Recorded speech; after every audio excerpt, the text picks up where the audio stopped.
Menyusuri jalur lintas pedalaman Kalimantan tidak hanya diperlukan kendaraan yang memadai saja, namun mental yang kuat juga sangat dibutuhkan oleh para pengemudi. Sebab jalur lintas pedalaman Kalimantan tidak bisa ditebak dan begitu menantang. Pengemudi mobil rental tim Tapal Batas Detikcom, Iqbal, mengatakan ada sejumlah pengalaman yang tidak terlupakan saat menyusuri jalur lintas Kalimantan.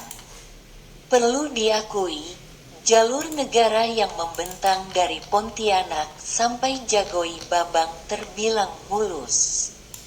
Namun jika sudah memasuki jalur pedesaan atau pedalaman, jalannya cukup memprihatinkan. Belum lagi kalau melintasinya di malam hari, lampu penerangan jalan yang cukup minim menambah ketegangan tersendiri saat melintasi jalan di pedalaman Kalimantan. Itu pengalaman menyusuri pedalaman Kalimantan yang lewat aja nggak ada, cuma kami yang lewat, kata Iqbal yang merupakan warga Pontianak itu kepada Detikcom beberapa waktu lalu. Ia menuturkan salah satu pengalaman yang tidak terlupakan, yakni ketika mobil yang dikemudikan amblas. Kala itu kondisi jalannya rusak parah dan begitu becek. Ia mencoba berbagai cara namun tidak berhasil. Bahkan mobil yang dikendarai olehnya justru semakin tenggelam ke dalam lumpur. Jadi pertamanya amblas, coba maju mundur lama-lama, mobil makin dalam. Amblas setengah bodi tenggelam, lumpur, kata Iqbal. Kejadian itu menurutnya yang terparah selama menjadi pengemudi travel lintas Kalimantan. Ia menganalogikan mobil tersebut layaknya seperti pisang dicelupkan ke coklat. Pengalaman itulah tidur di hutan. Mobil itu yang nampak cuma kaca depan saja.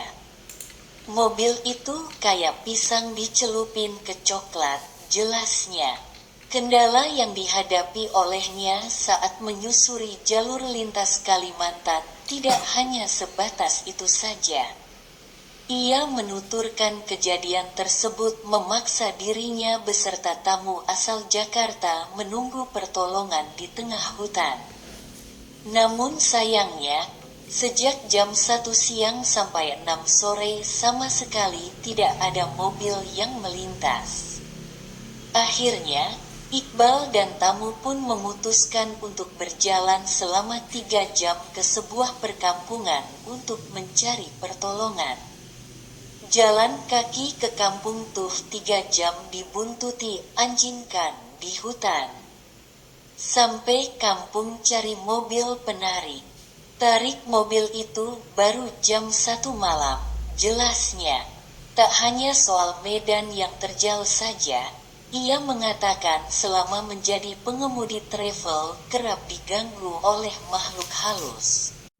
Kala itu, Iqbal sedang mengantarkan tamu yang berasal dari salah satu perusahaan provider internet ternama Indonesia.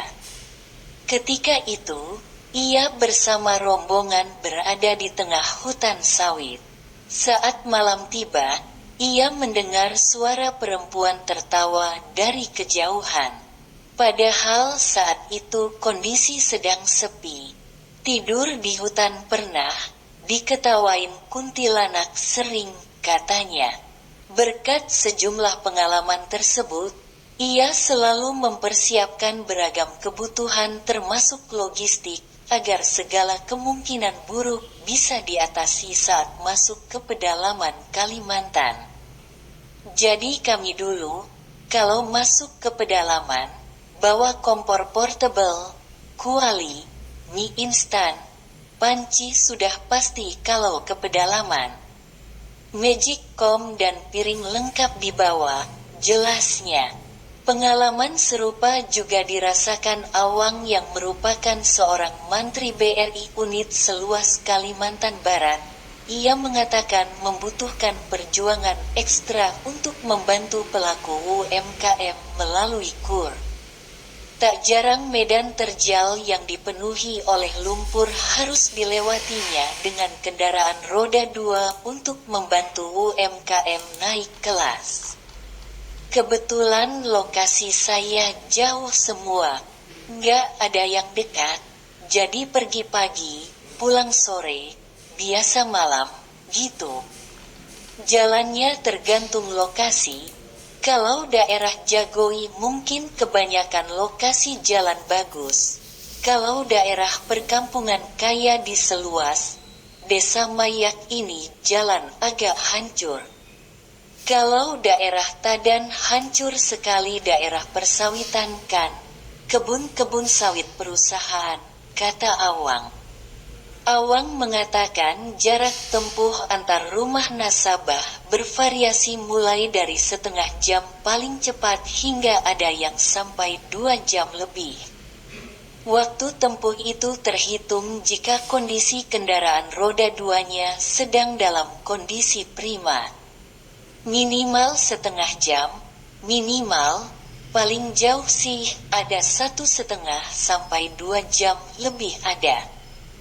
Belum lagi kita nggak tahu kondisi motor-motor tiba-tiba bocor kan. Kalau kayak kemarin di daerah Sebucit, rantainya tuh melekat jadi nggak bisa didorong. Jadi mau nggak mau tunggu orang lewat, baru bisa naikin ke mobil orang, kata Awang. Meskipun mengalami sejumlah tantangan, Awang mengakui cukup senang karena bisa menjadi Mantri Bank BRI. Sebab selama menjadi mantri ia mendapatkan banyak pengalaman termasuk ilmu baru dari setiap nasabah yang ditemui olehnya. Sukanya kita banyak pengalaman, sukanya kita lebih tahu daerah-daerah yang lain. Terus setiap daerah beda-beda karakter. Kita bisa tahu setiap daerah karakternya seperti apa. Yang ini harus gimana? Lebih dikenal. Yang jelas sukanya dikenal masyarakat sih, tutup Awang.